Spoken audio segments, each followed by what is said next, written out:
Juliano, in the latest lecture, you talked about the Galactic Prophet that will appear in the near future. Could you expand on that? Is it a she? Is it someone we know by name?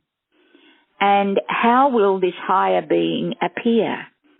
In the flesh, as an apparition, or in some other way?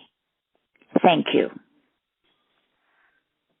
To answer that question, let us look at the history of prophets in this planet.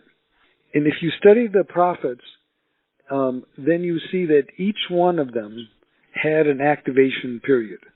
That means that they may, and I'm talking about the physical prophets, and they may in the earlier part of the life have been normal people or maybe had some good abilities, but then did not have extraordinary abilities or were not reaching out.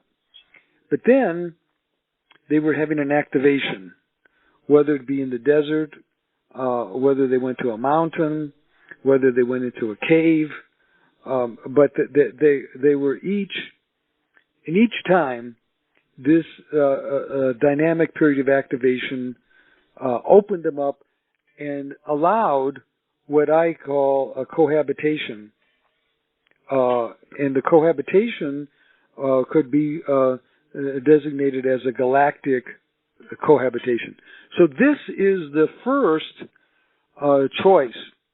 That is that we, with the Galactic Council, and activate an existing person who has prophetic abilities and can reach other people.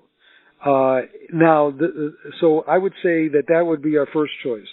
The second choice is, yes, to come down and a higher figure arrives, but this presents problems because there is the difference in language, difference in culture, fact that we're different beings, and so that would be problematic. But that's also in consideration. And the third method would just be, as Stephen Greer defines it, as a disclosure or an appearance where a starship arrives and presents itself as the savior of this planet. But you and I both know that there will be military counterattacks to such an effort. At this point, the most likely is the activation of a person, either a man or a woman, who is displaying and extraordinary abilities and who can introduce their contact, their experience with higher beings. That is our first choice.